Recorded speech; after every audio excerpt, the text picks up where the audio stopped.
Hello everyone, and welcome back to Dr. Creepy. In tonight's episode, we dive into 7 most disturbing true Appalachian Trail horror stories, terrifying encounters from deep inside America's oldest mountains, where the fog moves like a living thing and the silence follows you for miles. From faceless figures standing on distant ridgelines to footsteps circling tents at night. From screams that repeat with perfect timing to trails that shift and rearrange themselves while you sleep. These stories expose what hikers never talk about but never forget. Cairns appearing around campsites, shadows copying human footsteps, shelters that echo with breathing when no one is inside, and things walking just out of sight, waiting for you to leave the safety of the blaze. If you're new here, make sure to like the video, subscribe, and hit the bell icon so you never miss a new true horror stories. Now get comfortable, turn down the lights, and let's begin. I've hiked most of the Appalachian Trail in pieces over the years, but the section that changed me, really changed me, was a 3-day solo stretch through a part of North Carolina locals call the Old Spine. It's a jagged sequence of ridges that cuts straight through the mountains like a cracked backbone, with drop-offs on both sides and nothing but wind and isolation for miles. People say the AT feels different there. Older, emptier, like the forest doesn't want you there. I didn't believe any of that until I saw the man on the first night. It was just before dusk when I stopped at a small overlook to catch my breath. The drop on the right side fell hundreds of feet into shadowed valley, and the opposite ridge rose like a dark wave. The whole sky was washed in early evening blues, thinning to gold and purple near the horizon. I felt good, tired but proud of myself for making progress before nightfall. I was ahead of schedule. Then I noticed someone standing on the opposite ridgeline, a single, unmoving silhouette. At first I thought it was just another hiker catching the view, but something felt off. The distance between us was a good half-mile of open air, yet I could feel this tightness in my chest, like I was suddenly being evaluated. The figure didn't move, didn't shift weight, didn't raise an arm in greeting. He just stood there, facing directly toward me, like he was waiting for me specifically. I lifted my hand, awkwardly, in a half-wave. The figure didn't react, not even a flinch. I stood there for a few long minutes, not sure what to do. The ridge opposite me wasn't part of the AT. There wasn't a trail over there, and hikers didn't usually wander off route in that area because of how steep the terrain was. Still, maybe he'd found a deer path, or was cutting through the woods in some ultralight experimental route. Hikers did weird things sometimes. But the longer I watched him, the stranger it felt. He didn't shift, didn't adjust, didn't even lift his head to mirror my movement. Just staring. I finally forced myself to continue on. The sun was going down, and the last thing I needed was to freak myself out before camping. But every couple minutes I found myself glancing back at that ridge. The silhouette stayed there until the trail curved me out of sight. I told myself it was nothing. I didn't sleep much that night. The next morning was fog-drenched. Thick white mist curled around the trees and drifted between the ridgelines like it had been poured from buckets. I made good time climbing through the switchbacks and settling into a steady pace. The cold air felt clean and the forest was impressively quiet. Too quiet, honestly, but I figured the fog muted sound. By midday, the sun burned through the haze enough that I could see the next ridgeline ahead of me, and my heart just stopped. There he was again. The same figure, same posture, same height, standing on the next ridge, facing me. This time I froze on the trail. It wasn't possible. I'd hiked nearly 10 miles since yesterday. The ridge where I'd first seen him wasn't even visible anymore. No one could have circled around, bushwhacked through the valleys, climbed ahead, and positioned themselves on a ridge at the perfect moment I arrived. Not silently, not unseen, not without leaving prints or noise or something. But there he was, still, watching. I felt a mix of irritation and something deeper, something like dread. I didn't want to call out. I didn't want him to think I wanted a conversation, or worse, that I was intimidated. So I forced myself to keep walking, keeping my eyes forward until the trees blocked the view. But every time I found another long opening in the trees, I checked for him. He was always there, on every ridgeline, perfectly positioned, perfectly still. I sped up, A kind of adrenaline-fueled impatience settled into me. I kept imagining him rushing down the slopes to intercept me, or following a hidden parallel path. But every time I listened closely, the forest was dead silent. No footsteps, no snapping branches, nothing. Yet he kept appearing ahead. It felt like he knew exactly where I was going and how fast I would reach the next viewpoint. I camped early that evening. I didn't want to hike in the dark with the feeling of him ahead of me, waiting like some kind of sentry marking territory. I set up my tent near a rock wall and built a small fire, staring into it to distract myself. Around midnight, I woke to a faint crunching sound outside. My lungs froze. Something was walking on the ridge just above my campsite, slow steps, deliberate like someone pacing. I slid out of my sleeping bag, every nerve firing, and unzipped the tent flap by inches. Moonlight brushed the ridge. He stood directly above me. His silhouette was unmistakable, tall, narrow, almost stiff. He faced away from me this time, head slightly turned like he was listening for something deeper in the forest. A cold sweat dripped down my neck. I didn't move, didn't breathe. When he finally walked away, silent despite the loose rock, I stayed awake until dawn. I left camp before sunrise, moving fast. I didn't even bother with breakfast. I just wanted distance. But the trail bent around the ridge, narrowing into a skinny ledge carved against the mountain's side. And halfway down the ledge, I froze again. He stood on a boulder 20 yards ahead, facing me. Closer now. Close enough that I could see some features, though features might be the wrong word. He was tall, but his posture was wrong, too rigid. His clothing looked old, like worn-out hiking gear from decades ago. His hair, if it was hair, hung too straight, too still in the morning wind. Worst of all, his face. I couldn't see it clearly. Not because of the distance, because it was shadowed somehow. Like a blur, like someone had smudged the details. I felt my throat tighten. My instincts screamed at me to back up, to turn around, to get away. But the ledge behind me was narrow and I didn't want to slip. I raised my voice, keeping it steady. "Hey, can I help you?" Nothing. He didn't shift, didn't move, didn't seem to breathe. "Are you lost?" Still nothing. I could hear my heartbeat in my ears. Then he did something that still gives me chills when I think about it. He lifted his arm, slowly, unnaturally slowly, and pointed down the trail behind him. Not with the whole hand, just one stiff, extended finger, like he was telling me, "Keep going, don't stop." I swallowed hard. "Why?" I whispered. He didn't answer, didn't move his hand, just pointed. I stepped back, very carefully, until the ledge widened. I skirted around the boulder as far as I could while keeping him in view. And he didn't react, didn't follow, didn't turn. He just kept pointing down the trail ahead. I walked, and he stayed silently behind me on the rock like a carved statue. I made it to an old AT shelter by late afternoon. It wasn't on the official map anymore, but someone had mentioned it in the logbook days earlier. The place looked wrong. The roof sagged, the logs were green with rot, and inside the air smelled like old earth and mildew. But it was shelter. I stored my pack, sat down, and tried to steady my breathing. Hours passed without seeing him again. By nightfall, I almost let myself believe it was over. Then I found the notebook. It was wedged between the warped boards of the shelter wall, hidden like someone didn't want it found. A journal. The cover was soft with age, pages curled from moisture. The first entry was from the early 1990s, and the handwriting was shaky. "Saw him again today on the ridgeline. Same distance, same posture. No one else sees him. He always stands where I'm going next." My heart pounded. I flipped forward. He doesn't follow. He gets ahead somehow. Doesn't speak. Don't let him get too close. He wants you to keep walking. Entry after entry repeated these warnings. The last one was scrawled, jagged, written with a hand in panic. "He's standing at the end of the shelter. I think he's waiting for me to sleep." My breath hitched. I lifted my head slowly, terrified of what I'd see.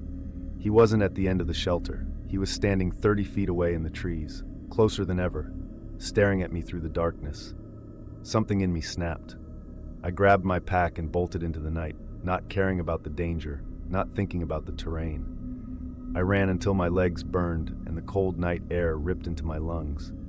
Every few minutes I looked behind me, expecting him to be there. But he was never behind. He was always ahead. When the moonlight broke through the canopy, I saw him on a ridge far above, waiting. When I crossed a stream, I saw him on the other bank. When I stumbled into a clearing, he stood at the opposite edge, silent and unmoving. He didn't chase me. He positioned himself where I would be, as if guiding me or hurting me. By dawn, I was shaking with exhaustion. My vision blurred. I didn't know where I was or what direction I'd gone. All I knew was that I needed off the mountain before he decided to stop letting me pass. At the base of a slope, I tripped and tumbled down hard, rolling until I hit a fallen tree. The world spun. Pain throbbed in my ribs. When I looked up, he stood at the top of the slope. For the first time, he stepped toward me, slow, heavy, deliberate. I scrambled backwards on my hands, gasping, choking on panic. My feet caught roots, stones, anything. He descended with unnatural precision, each step too smooth, too controlled. When he reached the bottom, 5 yards away, the blur of his face seemed to shift, as if something beneath it was pushing out. I screamed for help. Branches cracked behind me. Voices shouted. 2 hikers appeared at the tree line, eyes wide when they saw me sprawled in the dirt. They rushed to help. I pointed behind them, sobbing. He was right there on the hill. The hikers exchanged confused looks. There's no one there, one said. I twisted around. The slope was empty, completely empty. No footprints, no disturbed leaves, like he'd never been there at all. They guided me down the mountain to a ranger station. I don't remember most of the descent. I kept glancing at every ridge we passed, expecting to see him standing there again, patiently watching. But I never saw him, not once. Rangers chalked it up to exhaustion, dehydration, maybe mild hypothermia. The journals? They said I was probably hallucinating. Old shelters sometimes have random junk left behind. That was months ago. I've gotten better, mostly. I'm sleeping again, eating again, trying to forget, but sometimes when I'm driving and a hill rises in the distance, I swear I see a silhouette on the ridgeline, unmoving, facing me, waiting for me to reach the next rise, just like before. I didn't plan on taking the Appalachian Trail alone, but life doesn't always line up with your schedule. My original hiking partner got sick 3 days before the trip, and I almost canceled everything. But the time off was already approved, the gear already packed, and something in me insisted I go anyway. People hike the AT solo every year. I wasn't inexperienced, I wasn't reckless, but nothing, and I mean nothing, prepared me for the night I camped near the old campsite that vanished. The first day went smoothly. Cool weather, steady miles, a few brief conversations with hikers coming the opposite direction. Everyone warned me about the fog that tends to roll in this time of year and how the mountains become a different world when visibility drops. I didn't worry about it. Fog was common where I grew up. As long as I stayed on the white blazes, the trail would guide me. By late afternoon, the fog settled faster than I expected. It came in from the east like a wall, soft at first, then dense enough that trees only 15 feet away dissolved into silhouettes. I figured I'd stop early rather than try to push through it. I scanned the map and saw a marked campsite a little off the main trail, just a quarter mile down a spur path. Perfect, I thought. Better to get settled before dark. The spur trail was narrow and a little overgrown, but easy enough to follow. The deeper I went, the stranger the place felt. The fog thickened until movement looked muted, like everything was underwater. The air grew colder too, unnaturally cold considering it was late summer. I tightened the straps on my pack and kept walking. The campsite appeared out of nowhere. One moment there was only fog and trees. The next, an open clearing sat directly in front of me. Fire ring, scattered stones, a couple old logs positioned as makeshift seats. But what caught my attention was the gear. There was a chair, a metal folding one, slightly rusted but still usable. A small lantern sat beside it, a fire pit filled with cold ash, and leaning against a tree was a backpack, not modern ultralight gear, but a heavy old frame pack with faded patches. Everything looked used but not abandoned, like whoever owned it had just stepped away for a moment. Then I noticed the chair. It was still warm. I placed my hand on it and jerked back. The metal was noticeably warm, as if someone had been sitting there minutes earlier. My brain jumped to the easiest explanation. Someone else was camping here. Maybe they were in the trees taking a bathroom break, maybe gathering water, maybe nearby. But the longer I stood there, the quieter everything felt.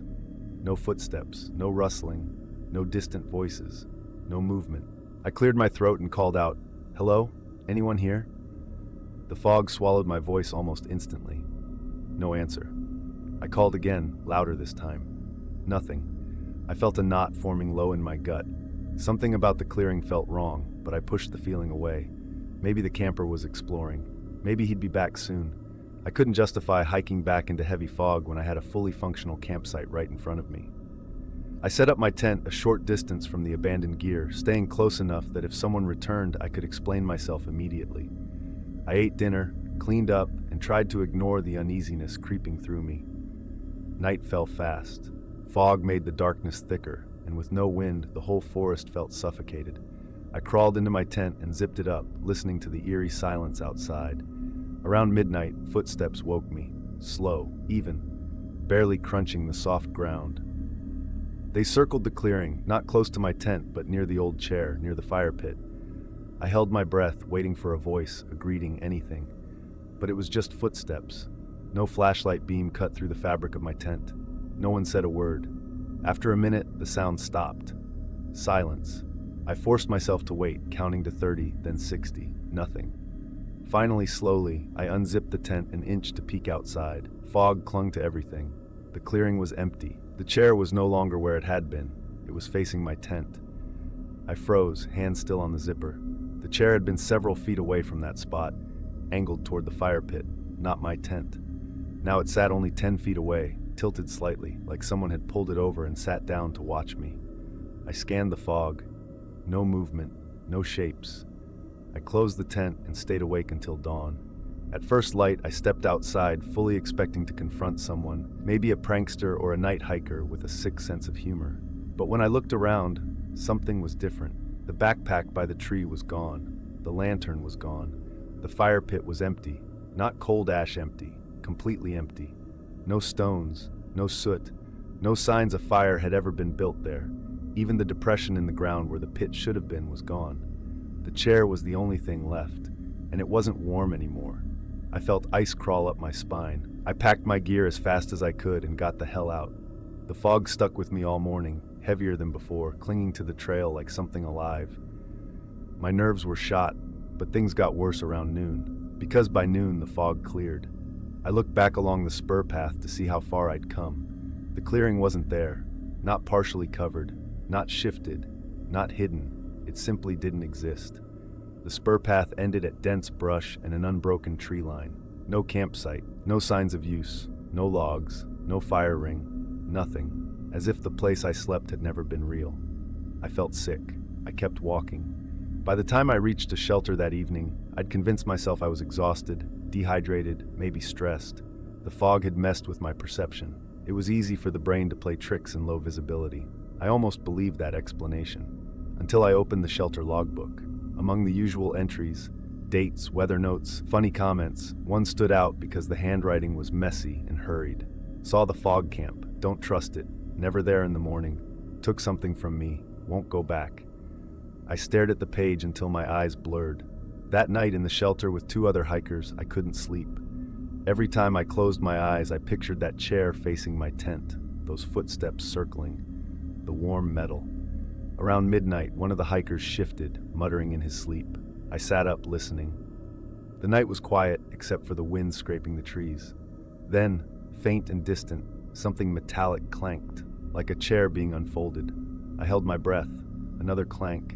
Then the sound of something dragging softly across the ground. I told myself it was a branch falling. Maybe a deer stepping on something. Anything. But right before dawn, when exhaustion finally pulled me towards sleep, I heard a sound that made every hair on my body lift. A single creak, like someone sitting down on a metal chair.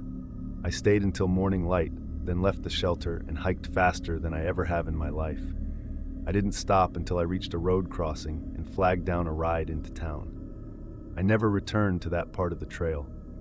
Sometimes, though, when fog rolls into my neighborhood back home, I swear I can smell old campfire smoke. And once, just once, I thought I saw the shape of a metal folding chair sitting near the tree line across my yard, facing my house, facing me. I always tell people the same thing when they ask what the Appalachian Trail is really like. The trail isn't dangerous because of bears, weather, or the miles.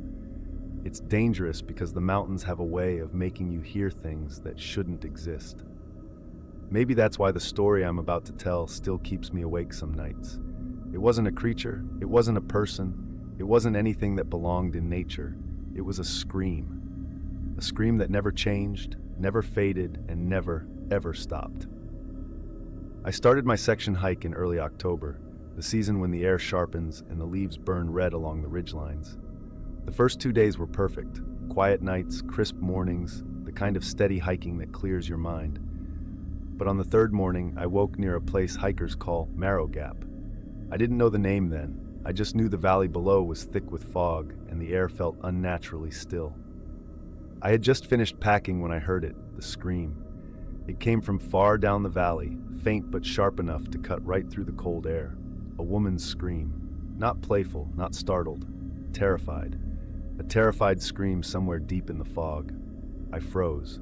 I wasn't the type to panic easily, but something about the sound hit me instantly, like a warning vibrating inside my bones. It wasn't the distance or the tone. It was the rhythm. There was no build-up, no breath between, no echo. It was too perfect, too clean, almost pre-recorded. I waited for another, and after 10 seconds, exactly 10, the same scream rang out again. Exact pitch, exact length, 10 seconds, another scream, 10 seconds, another. Something about the repetition made it worse. It wasn't natural. No person could match the same sound at the same volume and cadence over and over with zero variation. My mind raced. Was it a recording? A hiker in trouble? An injured camper? The hair on my arms lifted straight up, even though the air was still. I should have gone down into the valley. Anyone else might have. But deep down, I knew there was no person waiting to be rescued. That wasn't a sound someone made. It was a sound something used. I forced myself to start hiking. Maybe it was a coyote, maybe a bird, maybe the fog warped the sound. I repeated those explanations like a mantra as I climbed the ridge, but the scream kept coming at perfect intervals until I was too far away to hear it. I never should have stopped listening. By mid-afternoon, the trail crossed a narrow overlook where I decided to rest. I dropped my pack, took a sip of water, and when I turned to sit, someone was already sitting there. At the edge of the overlook was a man in an old green jacket, elbows on knees, staring into the valley. I hadn't heard him approach. No crunch of leaves, no branch snap. He was just there. I cleared my throat to announce myself, but he didn't turn. That uneasy feeling washed over me, the same I'd felt that morning. "Did you hear that scream earlier?" I asked. He didn't answer, didn't even shift. "Sir, you okay?" His head tilted slightly as if he'd heard me, but didn't know how to react. After several long seconds, he finally spoke. His voice was hoarse, dry, like he hadn't talked in years. "It's not a scream." The way he said it made my stomach clench. I stepped closer. "What do you mean?" He didn't take his eyes off the valley. "It's a loop. Same sound, same place, same time." His voice cracked a little. It learns who listens. Something sank in my chest, heavy and cold. "You've heard it too?" Another long, silent pause. He nodded once. 3 nights. That was when I noticed the dirt on his clothes. His boots were covered in mud like he'd been walking for days. His hair had twigs in it. His hands shook slightly. "You camping nearby?" I asked. He finally turned toward me. His eyes were completely bloodshot. "Don't go down," he whispered. "Don't follow the sound. Don't answer it. It gets clearer when you do." Before I could ask anything else, he stood up and walked past me. No explanation, no goodbye. He disappeared down the trail with limp, uneven steps. Something told me not to follow. I tried to convince myself he was just some unhinged hiker who'd gotten spooked. But the further I hiked, the worse the dread got. Every time the wind blew through the trees, I thought I heard a scream hiding inside it. Every snapped twig made me jump. I felt watched, like something in the valley had turned its attention toward me. I reached a shelter before dusk. 2 other hikers were inside, cooking dinner, chatting softly. I didn't want to scare them, so I kept quiet about the scream. We talked about weather, the next water source, the usual. I felt safe for the first time since morning. Then the sun went down, and the scream began again. It echoed faintly up the mountainside, same tone, same length, puncturing the silence every 10 seconds. The 2 hikers froze. One of them dropped his spoon. The other whispered, "No way, not again." I turned. You've heard it? They stared at me with wide eyes. All three of us listened as the scream repeated, 10 seconds apart, never changing. We heard it last night too, one said. Thought it was an injured animal. It's not, the other whispered. The scream continued, 10 seconds, 10 seconds, 10 seconds. I could feel my heart pounding. My skin crawled. Then 20 seconds of silence, the first irregularity, the first change. We all stood up at once. Another scream tore through the darkness, this one louder. Much louder, close enough that the shelter vibrated with the sound. Something was moving in the valley. I'm not staying here, one hiker said, fumbling for his headlamp.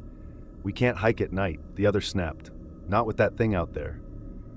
And you want to stay here? He shot back. The next scream came from the left side of the valley. 10 seconds later, the next one came from the right. Something was crossing huge distances between screams, or there were more than one. Neither option made sense. We argued in frantic whispers until one of them lifted his head like he was listening to something inside the trees. His expression went pale. Did it get closer? Yes, I whispered. The next scream exploded from directly below the shelter, close enough to rattle dust from the roof. We staggered backward as though something had physically struck the structure. Go, the first hiker yelled. Grab your gear and go. What happened next was chaos. We grabbed our packs, threw on headlamps, and sprinted up the trail. None of us talked. None of us looked back. The woods flashed with white light as our lamps swung wildly across the trees. Every shadow looked like something crouched and waiting. Another scream tore through the forest, this one so loud it pierced the air like a blade. But it wasn't below anymore. It was ahead of us. We skidded to a stop. The sound had moved in front of us, blocking the trail. We turned to run back the way we came, but another scream echoed behind us. We were trapped. The forest felt alive, pulsing with sound, waiting. One of the hikers, the younger one, covered his ears and stumbled backward. It's in my head, he gasped. It's inside my head. I hear it even when it's not screaming. The other grabbed him, but he pulled away and bolted into the trees, headlamp bouncing through the undergrowth. We yelled after him, but he didn't stop. His light vanished between the pines. 2 seconds later, a scream erupted from the exact spot he'd run toward. Not his scream, the same scream, the loop. And now it was impossibly close. We ran. Branches whipped across my face, roots grabbed at my feet, and every muscle in my legs burned. My breathing turned ragged and loud, too loud. The sound chased us, ricocheting through the trees like something hunting. Eventually, the trail curved toward a higher ridgeline. The screams grew fainter, then distant, then gone. We collapsed near a switchback, panting, shaking, barely standing upright. The older hiker leaned against a tree, hands trembling. We can't go back, he said. We can't. We have to tell someone, I whispered. No one will believe us. Deep down, I knew he was right. We hiked until dawn, not speaking, not stopping. When we reached a road crossing, he didn't say goodbye. He just walked away down the asphalt, never looking back. I reported the missing hiker. Search teams combed the area. They found his headlamp, his water bottle, his pack, but they never found him. I haven't gone back to the AT since. I won't. Every now and then, on certain nights when the wind is still, I swear I hear it again, that scream. Soft at first, then clearer, then perfectly timed, 10 seconds apart. And every time I hear it, I know the same thing. It learned that I listened. I didn't grow up believing in supernatural things. I believed in maps, in logic, in the reliability of the earth beneath my feet. That's part of why I love backpacking. Trail markers don't lie, ridgelines don't trick you, and paths don't just change on you. At least, that's what I thought before the night the Appalachian Trail shifted beneath me. It happened during a solo hike through Virginia, a long stretch I'd been excited about for months. The days were long and warm, the evenings cool enough to sleep well, and the trail, usually, was straightforward. I'd planned 5 days out, 3 days back, simple. But on the third night, something changed. Something I still can't explain, no matter how many times I replay it. I made camp near a familiar spot, a flat patch of ground by an old stone wall that hikers loved photographing. The wall had been there since before the Civil War and ran in a straight line down the mountain like an old scar. I'd camped near it years before with a friend, so I recognized the landmarks instantly. The crooked birch, the curved section of wall, the natural shelf of rock where you could sit and watch the sunset. Everything was exactly as I remembered, or so I thought. I fell asleep to the sound of crickets and the rustle of wind through the trees. Nothing unusual. Sometime in the middle of the night, I woke to a weird silence. No insects, no wind, no distant owls. A heavy, suffocating kind of quiet. I listened for a minute and tried to shrug it off, assuming it was just a lull in activity. But then came the sound that pushed me fully awake. A scrape, stone dragging against stone. A slow, heavy sound from somewhere behind my tent. I sat up immediately, heart pounding. I told myself it was a deer or a bear, maybe something brushing the wall. Then it came again, another scrape, then a low, settling thud. If you've ever moved large stones before, you know the sound well, the weight, the grind, the way it falls heavily into place. Something was moving the wall. I froze. I didn't want to unzip the tent. I didn't want to shine my light. I didn't want to know what was out there arranging centuries-old stones in the dead of night. My breath came shallow and hot as I waited for the next sound, but it didn't come. The forest stayed dead silent. Eventually, stupidly, I forced myself to lie back down. It was probably just my mind messing with me, I thought. Maybe my dreams bled into reality. Maybe the silence made every sound seem unnatural. I told myself whatever lies I needed to hear until I drifted back into restless sleep. When dawn came, the relief was overwhelming. Light makes everything feel rational, no matter how strange the night felt. I packed up, stretched, and walked over to the stone wall to shake off the nerves, and froze. The wall wasn't the same. The curved section I remembered from years ago was gone. The birch tree that had leaned over the stones now stood behind them, as if the wall had moved forward in the night. Fresh dirt, dark and loose, lay piled at the base of several stones, the kind of dirt you only see when something heavy is shifted. The scrape I heard wasn't a dream. I stared for a long time, my skin tingling. Slowly I backed away and turned toward the trail, ready to put distance between myself and that place. Except the trail wasn't where it should have been. The white blaze that had been painted on a pine tree was gone, not faded, not chipped, gone, completely absent, as if the tree had never been marked. I walked a slow circle in the clearing, searching for the familiar exit. Nothing, no blazes, no footpath, just undisturbed leaves and undergrowth. My heartbeat skipped. I knew this spot. I knew how the trail should appear. It had been simple, straight from camp, slight turn north, gradual descent. Now, none of that existed. I dropped my pack and followed the stone wall, thinking maybe fog or stress tricked my memory. But the landscape felt wrong. The slope of the ground was different. The spacing of trees shifted. And deeper in the forest, I noticed something that made my breath hitch. Another stone wall. Running parallel to the first. I had no memory of two walls. No maps showed two. And this one was wrong in a different way. Its stones were too clean, too neatly placed, as if someone or something had built it recently. I forced myself to keep moving. No panicking. Trails don't disappear. They might get overgrown or hidden by leaves, but they don't reroute overnight. Not like this. I pulled out my map, checked my compass. The compass needle spun gently left and right like it couldn't make up its mind. Broken, I thought. Must be broken. But even broken, needles don't wander like that. I walked southwest, following the direction I believed the trail should be.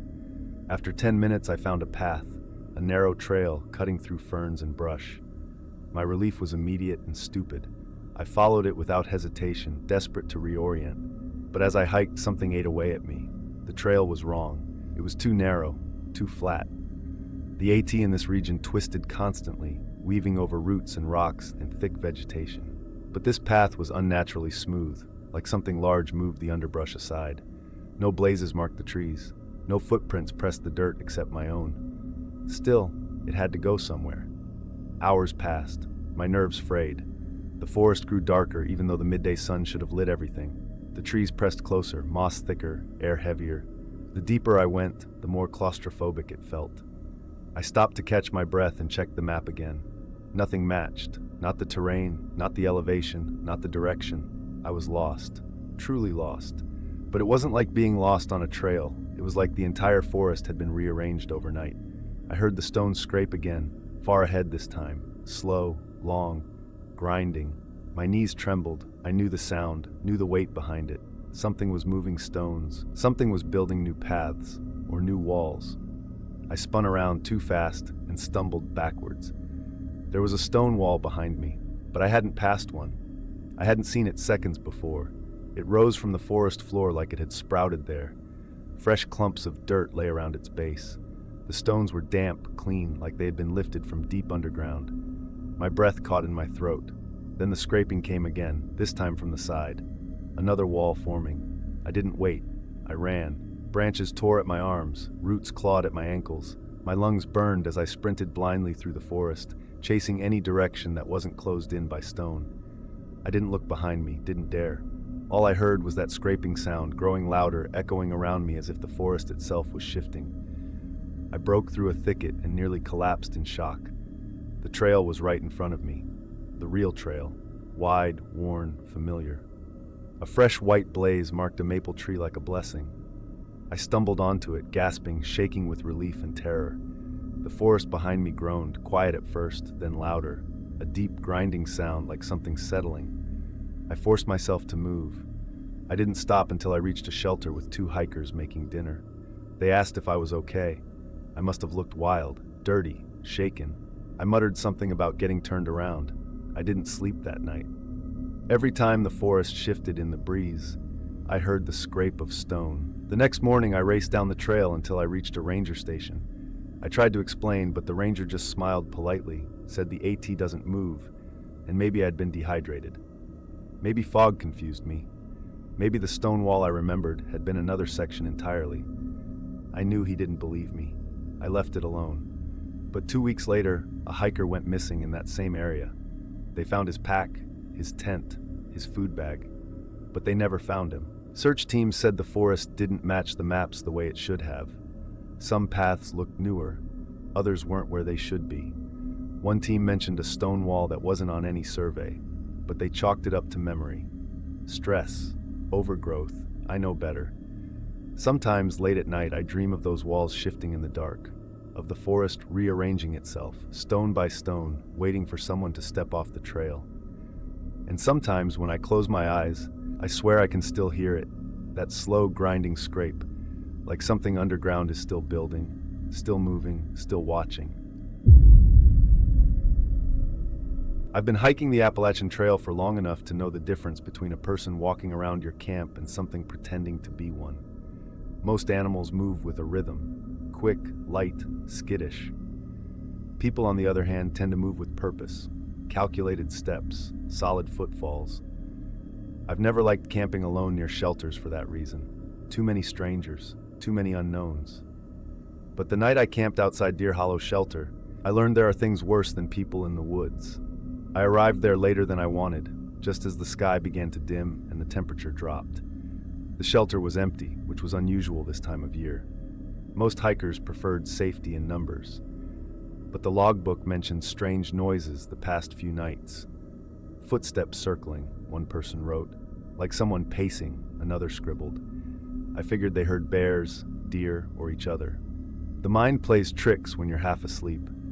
Still, I pitched my tent a little ways from the shelter, partly because I didn't like sleeping inside musty wood structures, partly because I wanted a buffer between me and whatever other hikers might arrive. By the time I finished eating and cleaning up, darkness had fully swallowed the forest. The stillness was immediate. No wind, no bugs, no distant owls. Just silence so thick it felt like it smothered the trees. I turned in early, exhausted from a long day, and let the quiet pull me into sleep.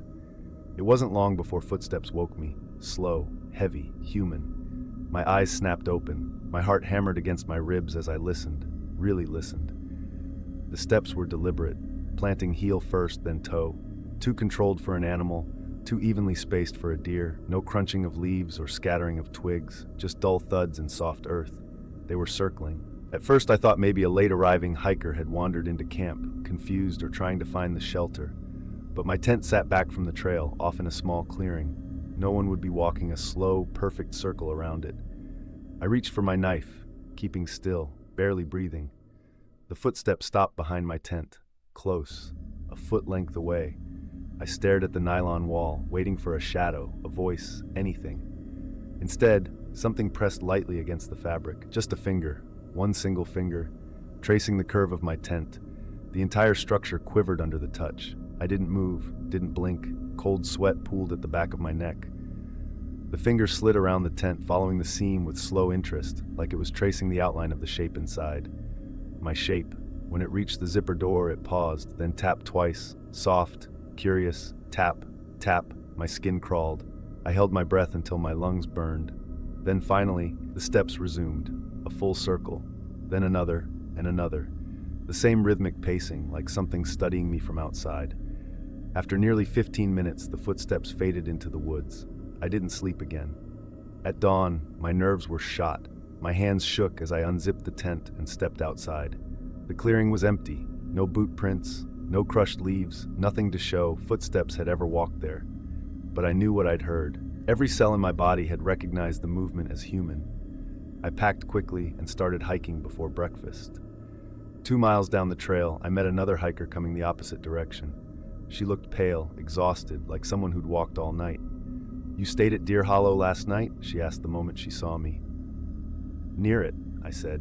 "Yeah. Did you hear it?" My stomach dropped. "Hear what?" She swallowed, looked over her shoulder. "The walker." The way she said it made my skin prickle. She explained between breaths. She had camped inside the shelter the night before I arrived. Around midnight, footsteps started circling the shelter. Heavy steps, deliberate steps. Like someone walking on 2 feet, she said. She'd called out, got no answer. The footsteps had moved around and around for over an hour. Then something started dragging a hand across the wooden boards, like it was searching for a way inside. "When I finally looked out," she whispered, "I didn't see anyone. No light, no figure, nothing." I told her what happened to me, and she shuddered. "It's been following hikers for days. No one sees it, just hears it." That conversation stuck with me. Footsteps in the night weren't uncommon on the AT, but footsteps circling shelters, footsteps circling tents, that wasn't normal. I kept hiking, faster than usual, glancing behind me every minute or so. I just wanted to get away from the area, but late afternoon brought the fog, thick, rolling clouds that turned the woods into a maze of shadows and silhouettes. Every shape looked like something alive. Around dusk, as I approached another shelter, High Ridge, I felt uneasy.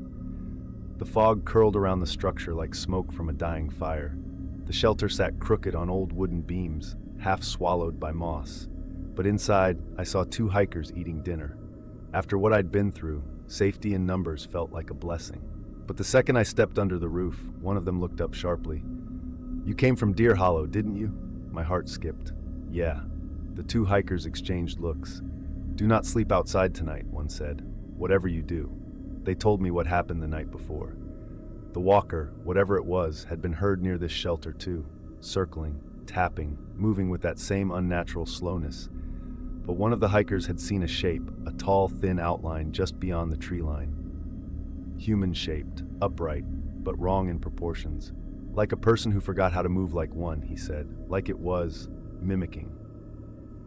I decided I wasn't sleeping alone. I set my sleeping pad inside, close to the others, telling myself everything would be fine. It wasn't. The first sound came around midnight, a single footstep outside, heavy and close. The shelter went dead silent. Every hiker held their breath. Another step, then another. Slow, deliberate, circling. The same pattern I heard the night before, the same exact rhythm. Someone or something was pacing outside the shelter. We didn't move, didn't speak. The footsteps stopped at the front entrance. One hiker raised his headlamp, but before he clicked it on, something scraped against the shelter floorboards, like a hand, dragging, slowly. I could feel my skin tightening over my bones. The air felt too thin to breathe. The scraping moved across the threshold, but nothing entered. Something just pressed against the wooden edge, gently testing it, as though trying to understand what separated us. Then came the whisper. Not words, just a breathy sound, like someone exhaling through teeth. I finally reached for my knife. Not that it mattered. I wasn't sure any weapon would work on something that moved without leaving tracks. When the hiker across from me finally turned on his headlamp, the light hit the entrance. There was nothing there, but the footsteps didn't fade into the distance like a person walking away. They lifted, into the trees, slow scraping footsteps climbing vertically, up the shelter's front wall, onto the roof. We heard the weight settle above us, directly overhead. Then tap, tap, right above where I lay. None of us slept. By dawn, the roof was quiet. When we stepped outside, the fog had thinned, and there, on the wall above the entrance, were prints. Not footprints, not handprints.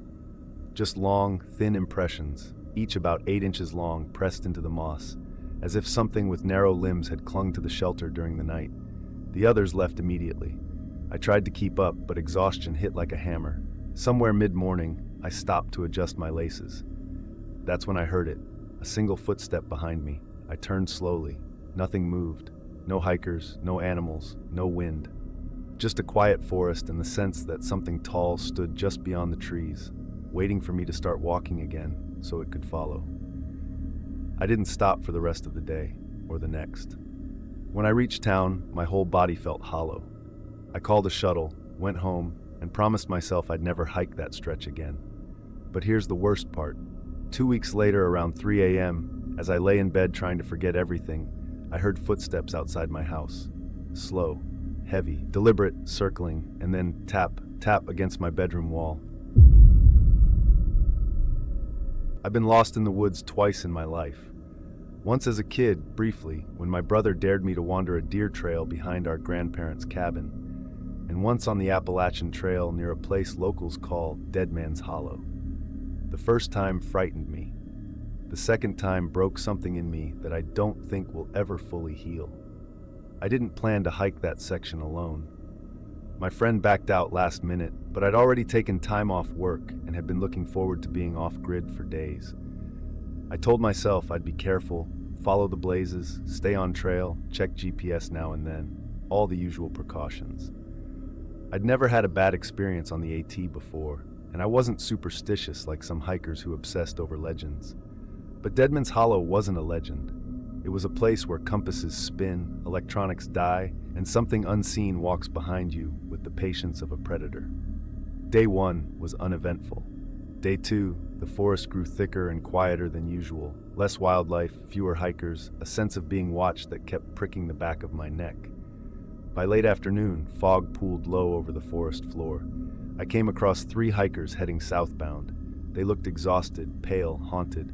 One stopped me, gripping my arm harder than necessary. "Don't stop in the hollow," he said. His friend shook his head. "Just keep moving through. Don't sit. Don't rest. Don't look for what you hear." I laughed it off at first, but their faces stayed with me long after we parted ways.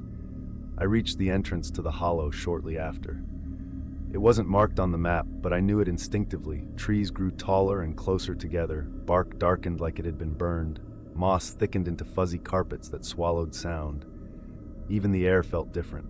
Thicker, heavier, wrong. The first anomaly hit me within minutes. My compass needle started spinning, not fast, but slow, smooth, like it was being turned by an invisible hand. GPS dropped next. My phone showed a map with my position floating off trail before the screen froze entirely. Not dead, just frozen, like time inside it stopped. I should have turned around. Any experienced hiker would have. But I told myself this was an electrical issue, a magnetic anomaly, nothing supernatural. I kept walking. The deeper I went, the colder it got. Not normal cold, bone cold, breath-stealing cold, with no breeze to accompany it. My footsteps softened as the moss thickened. The silence was absolute. No wind, no birds, no streams. Just the thud of my boots and the sound of my own breathing. Then the forest floor trembled, just once. A faint shiver, like something massive shifting underground. That was the moment I finally admitted something was wrong. I picked up my pace. About a quarter-mile deeper, I heard the first footstep behind me. Not mine, not an echo. A second set, heavy, slow. I spun around so fast my pack nearly threw me off balance. No one was there. I held my breath, heart pounding, forcing myself to listen. Nothing. Then, another footstep, this time to my left. I darted my flashlight that way. Trees, moss, fog, nothing else. No shape, no movement. I turned back toward the trail and nearly screamed. 20 feet ahead of me, half shrouded in fog, stood a woman. At least, I thought she was a woman at first. Thin frame, long hair, facing me. But I couldn't see her face. Shadow clung to her features like tar. Her clothes were wrong too. Ragged, old-fashioned, torn in ways that suggested dragging rather than tearing. "Hello," I called out foolishly. The woman didn't react, didn't flinch, didn't sway. She just stood there, her posture slightly off, head cocked too far to one side. I stepped forward cautiously. "Do you need help?" Her head twitched. Twitch is the right word. Not turned, but snapped slightly like a puppet with a frayed string. Then came the sound, a low exhale that didn't match her body movement, like the breath came from somewhere else. I backed up slowly, eyes locked on her. Her arm moved, jerked, really, lifted into the air and pointed behind me. I froze. My breath caught. I could feel something at my back, raw, cold, heavy, but I couldn't turn. Every instinct screamed not to look. Her finger remained pointed. Her head tilted farther, bones cracking audibly. Then came the whisper, not from her, from behind me, a voice inches from my ear. "Keep going." I bolted. Branches clawed at my arms, fog blinded me, and roots threatened to snap my ankles. I didn't look back. Couldn't look back. I ran until my lungs burned and my legs buckled. Eventually, the forest thinned enough for light to seep through. I stumbled into a clearing, small, circular, eerie in its intentional emptiness. In the center stood a stone cairn, fresh. The stones were damp, mossless, packed in a way that looked more constructed than natural. Something inside the cairn smelled metallic and rotten. Then I saw something scratched into one of the rocks. A name. My name. Deep grooves, freshly carved. My blood went cold. I stepped back, shaking, and that's when the footsteps returned. Behind me, deliberate, coming closer. I spun, expecting the woman. It wasn't her, it was me. Or something wearing the shape of me. Same height, same pack, same clothes, same stance. But its head was wrong, tilted too far, jaw slack, eyes empty. I stared at the thing for what felt like an eternity as the fog curled around its legs like fingers. Then it took a step forward. My step. Exact rhythm, exact pace. I staggered backward, it matched me. Step for step. Silent, except for the soft exhale leaking from its mouth. Not breath. Not human. Just a low hiss trying to mimic the sound of breath. I turned and ran blindly into the trees. Branches whipped my face. My pack slammed against my shoulders. I didn't care. I ran until tears blurred my vision. I didn't stop until the path widened and the air grew warmer. And somewhere ahead, finally, I saw a white blaze on a tree. I broke free of the hollow like a drowning man clawing to the surface. The moment I stepped out, the wind returned. Birds returned. The world felt alive again. I collapsed on the trail, shaking uncontrollably. After several minutes, I forced myself up and walked on unsteady legs to the nearest shelter. 3 hikers were already inside. The moment they saw my face, they knew something was wrong. I tried to explain. They exchanged looks. One of them spoke quietly. "We went through the hollow yesterday." Another nodded. "Compass died. Map went weird." The third swallowed hard. "Did you see it?" My heart dropped. "See what?" He stared at me with hollow eyes. "The copy." None of us slept that night. Every time a leaf rustled, I jumped. Every time the wind shifted, I felt eyes on me from the dark. By morning, I pushed myself to civilization, took a shuttle to town, stayed in a motel with both lamps on, told myself it was over.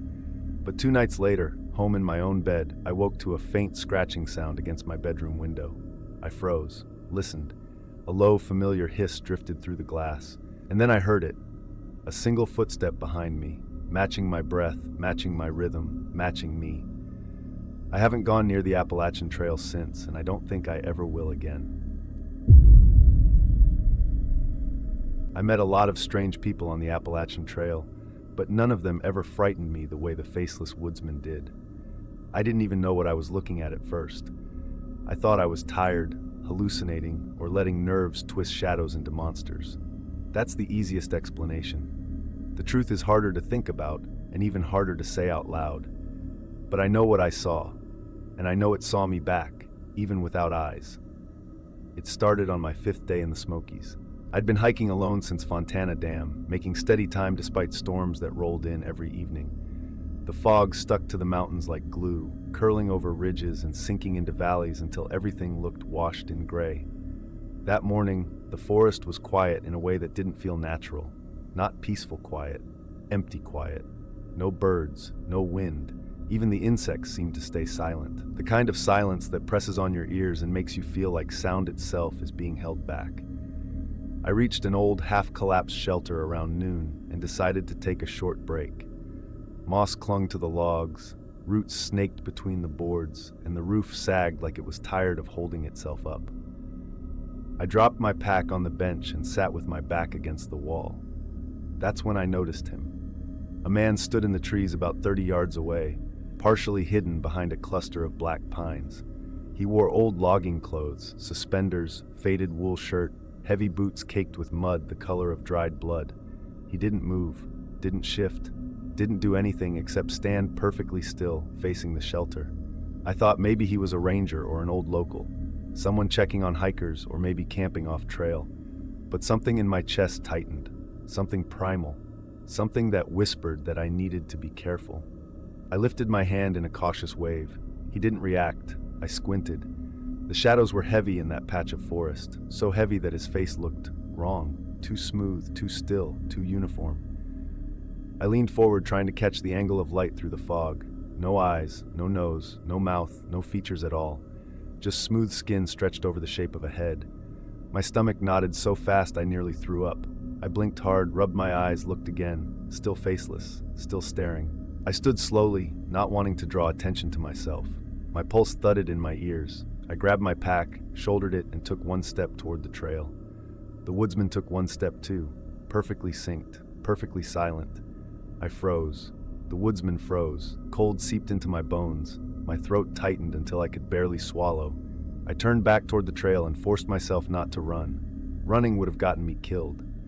Some instincts are older than fear itself. I walked. After about 10 steps, curiosity or stupidity made me glance back. He was closer. Not a lot, maybe 5 or 6 feet, but close enough that if he reached out, he could touch my shoulder. I hadn't heard him move. The forest floor hadn't rustled under his boots. He hadn't taken the path around the fallen logs or broken branches. He had simply appeared closer, as though the distance between us had folded. I forced myself forward, heart jackhammering against my ribs. The path curved downhill and into thicker brush. Fog collected on the ground like milk poured over earth. I walked faster, breathing hard. When the trail straightened again, I looked back. The woodsman was standing in the middle of the path, closer again, maybe 15 feet. His head was cocked to the side in a way that suggested he was studying me. But how do you study someone with no eyes? My chest tightened, my fingers went numb. I picked up my pace, fast walked until fast walking became an uncontrolled jog. The forest blurred, my breath tore at my throat. Every few seconds I checked behind me. He always got closer, but never moved. Just appeared in new places, as though he didn't walk. He existed in multiple places along the trail, waiting for me to reach each new point. By dusk, I was gasping. I couldn't feel my legs. The air tasted metallic, heavy, wrong. The woodsman waited at every ridge, at every bend, at every clearing where the fog wasn't thick enough to hide him. Always standing, always facing me, always closer than he had any right to be.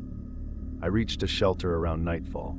Inside were 2 hikers, young guys, maybe early 20s. They were eating ramen, laughing about something stupid. When I stepped inside, they both looked up and their smiles faded. "Hey," one said, "you okay?" I collapsed onto the bench and shook my head, too out of breath to speak. The other hiker handed me water. "Did you see a bear or something?" "No," I whispered. "Someone. A man." They exchanged glances, but not the way people do when someone sounds crazy. More like recognition. They knew something. "What'd he look like?" one asked. I hesitated. "Old logging clothes," I said. "Tall, thin, I swallowed. He didn't have a face. The air in the shelter shifted. The 2 hikers avoided each other's eyes. "You saw him," the older one finally said. "Who?" I asked. "The woodsman," he whispered. They told me stories, ones I'd never heard, ones I wouldn't have believed if I hadn't seen him myself. For decades, hikers had reported a strange figure in those mountains. A tall man in outdated clothing, always appearing in front of hikers instead of behind them, like he could predict every step. Some said he was a ghost of a logger who died in a saw accident. Others claimed he was something older, something the Cherokee knew, something that lived between ridgelines and stepped only where silence already existed. But the worst detail came last. "He doesn't follow people," one said. "He leads them," whispered the other. "Leads them off the trail, leads them deeper, leads them where no one comes back." By midnight, the fog had grown thick again. The world outside the shelter disappeared entirely behind a white curtain. Wind began to howl against the beams like someone breathing long, cold breaths. We stayed awake as long as we could, knives out, flashlights ready. Sometime past 2 a.m. the footsteps started. Soft at first, slow, heavy, walking around the shelter. One step, pause, another step, pause. We held our breath. Then, the footsteps climbed the shelter steps. 1, 2, 3. They stopped inches from the entrance. No one moved. Fog seeped under the doorframe. The beams groaned. Something brushed the wall behind me. Slow, gentle, testing, like fingers with no nails. Then, from outside, a sound. A wet inhale. As if something with no mouth tried to breathe. I don't remember falling asleep. I think terror shut my mind down. When dawn finally cracked open the sky, I jolted awake and scanned the shelter.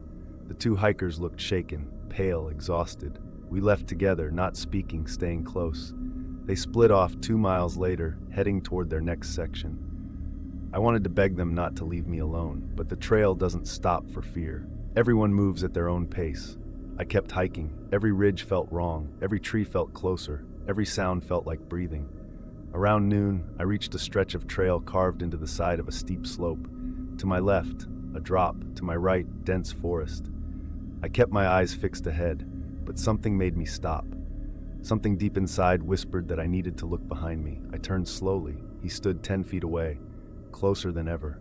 His head tilted so far to the side it nearly touched his shoulder. His arms hung stiffly at his sides. His skin, if it was skin, looked stretched thin over bone. The lack of a face wasn't just wrong, it was obscene. Like someone had removed the most human part of a human being. My legs trembled, my vision blurred.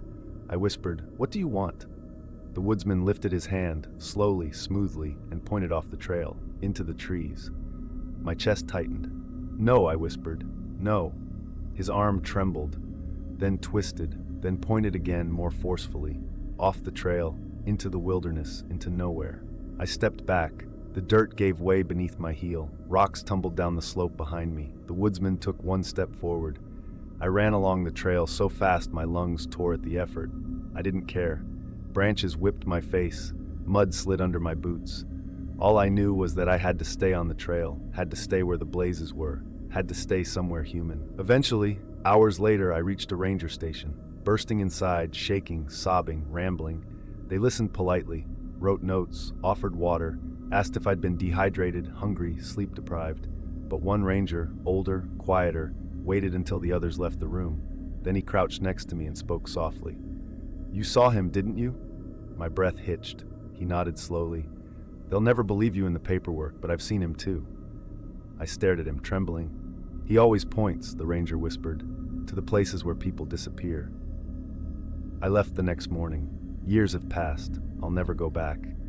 But sometimes when fog settles thick across my backyard at night, I see a tall silhouette standing still among the trees, head tilted, body rigid, facing my house, waiting for me to step outside so he can point the way again.